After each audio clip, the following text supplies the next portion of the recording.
गुरुपौर्णिमेला घरच्या घरी मूर्ती किंवा फोटोवर गुरुपूजन कसे करावे? शास्त्रानुसार संपूर्ण विधी. गुरुपौर्णिमा हा गुरूंच्या कृपेसाठी, ज्ञानप्राप्तीसाठी आणि कृतज्ञता व्यक्त करण्यासाठी अत्यंत पवित्र दिवस आहे.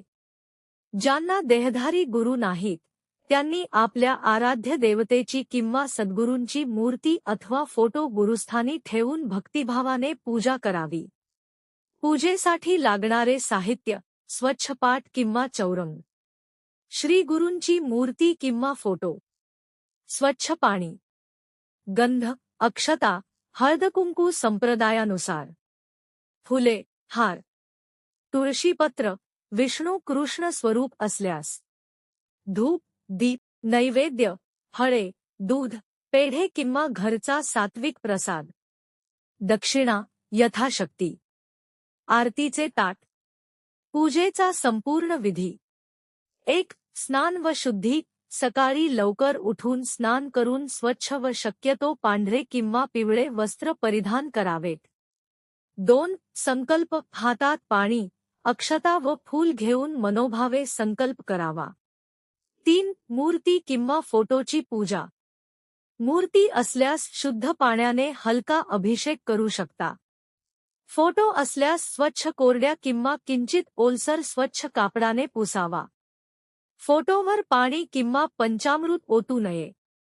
4. गंध व अक्षता. गंध आणि अक्षता अर्पण कराव्यात. हळदकुंकू आपल्या परंपरेनुसार अर्पण करावे. 5. पुष्प अर्पण. सुगंधी फुले किंवा हार अर्पण करून नमस्कार करावा. 6. दीप व धूप. दिवा लावून धूप दाखवावा. 7. गुरुप्रार्थना. हे सद्गुरुदेव, माझ्या जीवनातील अज्ञान दूर करून मला सद्बुद्धी, सदाचार, भक्ती, सेवा आणि नामस्मरणाची प्रेरणा द्या. आपल्या चरणी अखंड श्रद्धा राहू द्या. 8. गुरुमंत्र किंवा नामजप.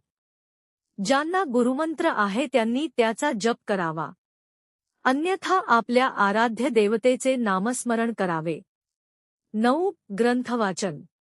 गुरुचरित्र, श्री स्वामी चरित्र, ज्ञानेश्वरी, भगवद्गीता किंवा इतर सद्ग्रंथातील काही अध्याय वाचावेत. 10. नैवेद्य. सात्विक नैवेद्य दाखवून प्रार्थना करावी. 11. आरती. गुरूंची किंवा आराध्य देवतेची आरती करावी. 12. प्रदक्षिणा व नमस्कार. यथाशक्ती प्रदक्षिणा घालून साष्टांग किंवा अष्टांग नमस्कार करावा. 13. प्रसाद वाटप. कुटुंबातील सर्वांना प्रसाद द्यावा आणि दिवसभर शक्य तितके नामस्मरण करावे. महत्त्वाच्या सूचना: पूजा नेहमी श्रद्धा आणि शुद्ध मनाने करावी. फोटोवर अभिषेक करू नये, मूर्तीवरच करावा. गुरुपूजेपेक्षा गुरूंनी दिलेल्या शिकवणीचे आचरण अधिक महत्त्वाचे आहे. गुरुपौर्णिमेच्या दिवशी दान, अन्नदान, गोसेवा किंवा गरजूंना मदत करणे अत्यंत पुण्यकारक मानले जाते. गुरुर्ब्रह्मा गुरुर्विष्णुः गुरुर्देवो महेश्वरः. गुरुः साक्षात परब्रह्म तस्मै श्री गुरुवे नमः. सर्वांना गुरुपौर्णिमेच्या हार्दिक शुभेच्छा. सद्गुरूंची कृपा सर्वांवर अखंड राहो.